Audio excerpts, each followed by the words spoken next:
Henesis Kapitulo 3. Sa tanang mananap nga gibuhat sa Ginoong Dios, ang bitin mao ang labing limbungan. Gipagodada sa bitin ang babae. Gidid-an baday kamo sa Dios pagkaon sa bunga sa tanang kahoy sa tanaman? Mitubag ang babae. Makakaon kami sa mga bunga sa tanang kahoy sa tanaman, gawa sa kahoy nga anaa sa taliwala niini.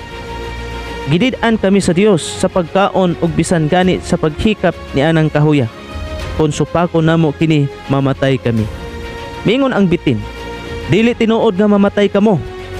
Gisulti kini sa Dios kaninyo, kay nasayod manggod siya nga kung mukaon kamo niini, maabli ang inyong salabutan ug mahisama kamo kaniya nga nasayod unsay maayo ug unsay dautan. Sa pagkakita sa babae nga ang maong kahoy maanindot kaayo ug lami ang kanon ang bunga niini, ug makapahimo kaniyang maalamon, mikuha siya bunga ug gikaon niya kini. Unya gihatagan niya ang iyang bana ug mikaon usab siya. Pagkahuman gayud nila kaon, naabli ang ilang salabutan ug nakita nila nga hubo di ay sila. Busa naghibo silag tapis gikan sa mga dahon sa kahoyng igira aron itabon sa ilang lawas.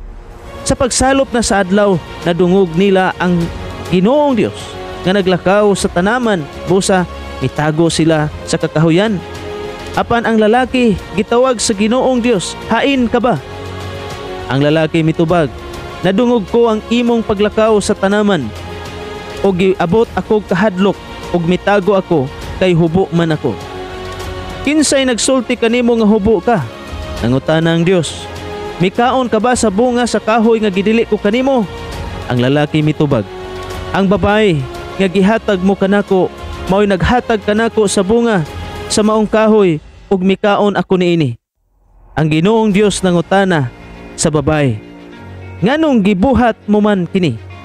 Ang babae mitubag, gilad ako sa bitin. Ug ang Ginoong Dios miingon sa bitin, tungod niini silutan ka, ikaw lamang sa tanang mananap ang mahiagom niining tungluha. Sukad karon magkamang ka na pinaagi sa imong tiyan, ug magkaon ka nag-abog sa tanang adlaw sa imong kinabuhi. Himoon kong magkaaway ikaw ug ang babae, ug mahimong kaaway ang imong kaliwat ug ang iyang kaliwat. Dugmo ko niya ang imong ulo ug paakon mo usab ang iyang tikod.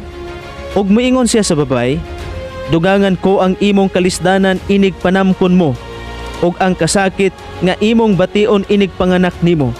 Apan bisan panini, mangandoy ka gihapon sa imong bana, og siya maoy magbuot kanimo. Unya miingon siya sa lalaki, tungod kay nagpadani ka man sa imong asawa, og mikaon sa bunga sa kahoy nga gidili ko kanimo, mahimong tinunglo ang yuta tungod sa imong gibuhat. Maghago ka pag-ayo sa tibuok mong kinabuhi.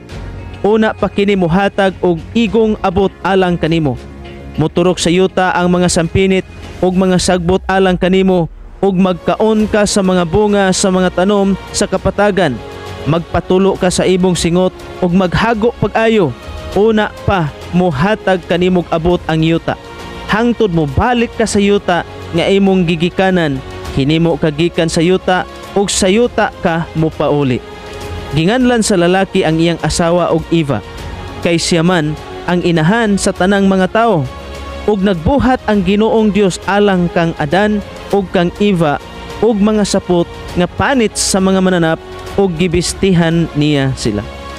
Unya miingon ang Ginoong Dios, karon ang tao nahisama na kanato, ug nahibalo na siya unsay maayo ug unsay dautan. Kinahanglan dili siya tugutan pagkaon sa bunga sa kahoy nga naghatag og kinabuhi, aron dili siya magpabiling buhi hangtod sa kahangturan. Busa gihinginlan sa Ginoong Dios ang tao gikan sa tanaman sa Eden ug gipaugmad sa yuta nga iyang gigikanan. Gipapahawa sa Dios ang tao ug gibutangan niya ang silangan sa tanaman sa Eden ug mga kirubin ug usa ka espada nga nagdilaab ug nagtuyok-tuyok aron walay makaduol sa kahoy nga naghatag og kinabuhi.